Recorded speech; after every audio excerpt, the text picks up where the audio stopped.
आज आहे जिमचा 4था दिवस आणि आज खूप थंडी वाजत होती कारण पावसाचं वातावरण झालं होतं. सो मी चव्हाण साहेबाचे जॅकेट घालून चालले होते जिमला. तर इकडं खाली येऊन मी शूज घालत होते. तर शूज आता बॅगमध्ये वगैरे नाही घालत, डायरेक्ट घरी येऊनच रेडी होऊन जाते. आणि कशाचं काय, जिममध्ये गेल्यानंतर 2च मिनिटात पूर्ण गरमी व्हायला लागली.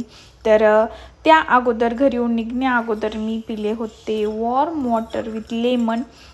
तेवढं घेऊनच फक्त जिमला जाते. आणि आज लेगचं वर्कआउट झालं. बापरे, एवढं पाय दुखत होते. म्हणजे मशीनवर नाही, असं नॉर्मल, पण लेग वर्कआउट झालं. सो येऊन थोडं झोपले 5-10 मिनिट. लगेच आम्ही गेलो शिवला आणायला. मला थंडी वाजत होती. मी स्वेटर घालून शिवला आणायला गेले होते कारण वातावरण पण तसं झालेलं होतं आणि मला खूपच दुखणं आल्यासारखं झालं होतं. आम्ही घरी गेलो तर शिवांश होता रानात गेलेला मम्मीसोबत. तर आम्ही जसंच त्याला आलेलो दिसलो तसंच तो मम्मीच्या पदरात लपून बसला. आणि गेल्या गेल्या मम्मी काय म्हणते तुम्ही बघितलं असेल लास्ट व्हिडिओमध्ये. तर ती म्हणत होती हाताने कसलं तोंड केलंय. तर मी म्हणत होते वाव, खरंच बारीक झालंय का. तिथून घरी आले, चव्हाण साहेब झोपले आणि शिवला झोपायला घातलं, म्हणजे जेवण वगैरे करून. त्यानंतर मला पण झोप आली होती, पण मला व्हिडिओ एडिट करायचे होते. सो मला झोपून जमत नाही. तर मग मी बसले व्हिडिओ एडिट करत. शिव झोपला मस्तपैकी. त्यानंतर मी इव्हिनिंगला बसले होते आवरून. तर चव्हाण साहेब घेऊन आले मला गिफ्टची, की मला वॉच आवडली होती 2 दिवसापूर्वी, पण मी घेतली नव्हती. नंतर चव्हाण साहेब घेऊन आले, मग मी खुश झाले. त्यानंतर थोडं आवरला आणि मी गेले प्लॉटवरती. बोर व्हायला होतं, शिव झोपेतून उठला होता.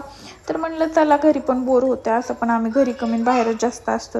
आज सकाळी एक आम्ही बाहेर चाललो होतो शिवला आणायला. त्यामुळे एक आजोबा म्हटले, म्हणजे इथलचे ते शेजारचे, ते म्हणले तुम्ही भाकरी खाता का नाही.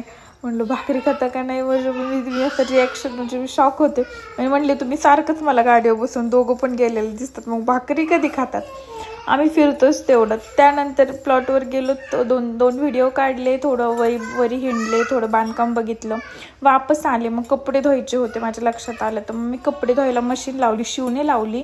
त्यानंतर सकाळचा घरात राडा पडलेला होता, शिव सारखं हे करत होतं, तो राडा आवरला. आणि इकडं शिवने मी तिकडं भांडे घासत होते तोपर्यंत शिवने इकडं माझे माईक सगळे अस्ताव्यस्त केले होते. ते 13,000चे माईक आहेत. काय झालं असतं माईकला, मी लईच मारलं असतं त्याला, पण नव्हतं काय झालं.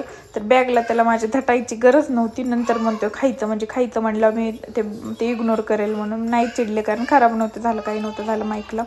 मग मी येऊन भांडे घासले. मला तरी शांतता वाटली तिकडल्या रूममध्ये. म्हटलं शिव एवढा शांत कसा बसलाय. सो मग माझ्या लक्षात आलं की नक्की त्यांनी उंदऱ्यानी काहीतरी कुटाणा करतोय. याच्या अगोदर पण मी एकदा भांडे घासत होते आणि त्यांनी उंदराचं औषध खाल्लं होतं. मग त्यानंतर घरी येऊन भांडे वगैरे घासून मला भुर्जी बनवली, फक्त व्हाईटची. त्यानंतर शिवने मी भुर्जी खाल्ली आणि मग झोपले. Tata bye, good night, sweet dreams. बघूया आता नेक्स्ट डे कसा जातोय.